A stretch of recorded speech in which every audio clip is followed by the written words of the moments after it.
अरे गुरुजी हम तो किसी काम के ही नहीं रहे। मेरी बेटियां कहती हैं, कई बहुएं कहती हैं हमारी ज़िंदगी नरक हो गई गुरुदेव, बहुत दुखी हैं।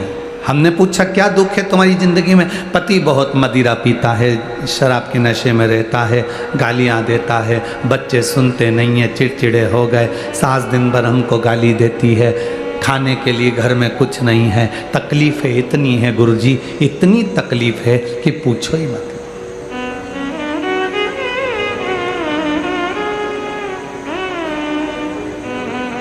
कोटा में घोड़े की रेस कराने का स्थान कहीं पे बना है क्या? जहाँ घोड़े की रेस होती हो। आप लोगों ने रेस देखी है घोड़े की? अरे बोलो तो जम के। टीवी पे देखी है? देखिए टीवी पे घोड़े की रेस देखना। घोड़े को नहीं मालूम रहता कि मैं कंपटीशन में बैठा हूँ, घोड़े को नहीं मालूम कि मैं एग्जाम में बैठा हूँ, घोड़े को नहीं मालूम कि मैं जीतने के लिए यहाँ आया हूँ, घोड़े को नहीं मालूम कि मैं रेस में खड़ा हूँ। घोड़ा तो दौड़ता है, जब धीरे दौड़ता है तो घोड़े को चाबुक मारा जाता है, पिन चुभाई जाती है, घोड़े को उस चाबुक की आगे एक नोक रहती है, उसको चुभाया जाता है। घोड़े को नहीं मालूम कि मैं रेस में खड़ा हूँ। घोड़ा तो इसलिए दौड़ता है क्योंकि उसका मालिक उसे कष्ट देता है, मालिक उसको मार रहा है, मालिक उसे चुभा रहा है, इतना चुभा रहा है कि घोड़ा चीख रहा है, हिन्ना रहा है और दौड़ रहा है। उसको नहीं मालूम कि मैं रेस में खड़ा हूँ। वो मालिक के कष्ट से इतना भागता है, इतना भागता है कि पहले नंबर पर आगे निकल जाता है और जीत जाता है। जब एक घोड़े का मालिक घोड़े को कष्ट देता है तो घोड़ा पहली नंबर पर आ जाता है। जब तुम्हें पृथ्वी पर जन्म लेने पर तुम्हारी जिंदगी में भी अगर दुख आए, तकलीफ आए, कष्ट आए तो समझ लेना मालिक तुम्हें जिताना चाहता है, इसलिए आगे निकालना चाह रहा है।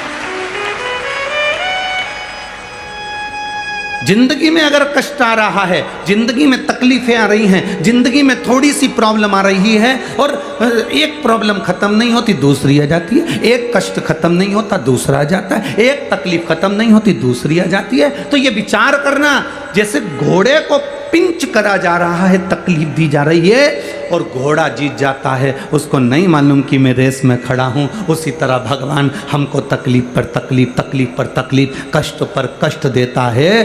क्यों?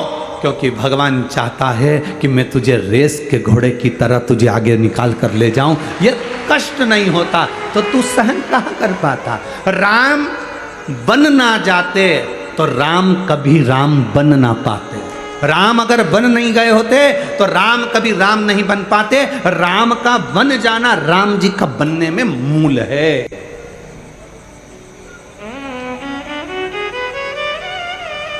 तुम अपना दुखड़ा रोते हो, कभी भगवान कृष्ण का दुखड़ा देखा है तुमने?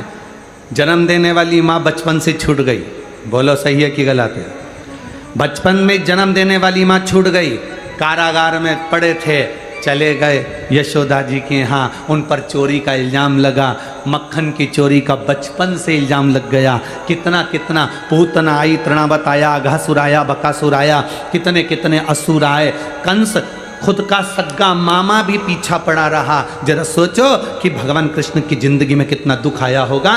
स्वयं का मामा तकलीफ दे रहा था और स्वयं का मामा भी तकलीफ देता। मथुरा में पहुंच गए, मथुरा से फिर किसी ने अपशब्द कहे तो मथुरा छोड़कर रास्ते से जाने लगे, फिर जाने लगे तो फिर द्वारका पहुंच गए। द्वारका में पहुंचने के बाद भी कौन सा सुख मिला, जरा विचार करिएगा। उसके बाद भी नैनों में जल भरा रहा, गोपियों की याद आती रही, यशोदा मैया की याद आती रही पूरी जिंदगी। और आखिरी में जब उनके चरणों में बाण लगा, जरा नाम के व्याघ्र ने बाण छोड़ा, उनके पाँव के तलवे में लगा। जरा विचार करिए, इतनी कष्ट की जिंदगी जीने के बाद भी मेरे कृष्ण गीता का उपदेश देते हैं और दुनिया के लोगों को जीना सिखाते हैं। इतनी जिंदगी में दुख आने के बाद भी गीता का उपदेश देते हैं और जीना सिखाते हैं। ये कृष्ण है।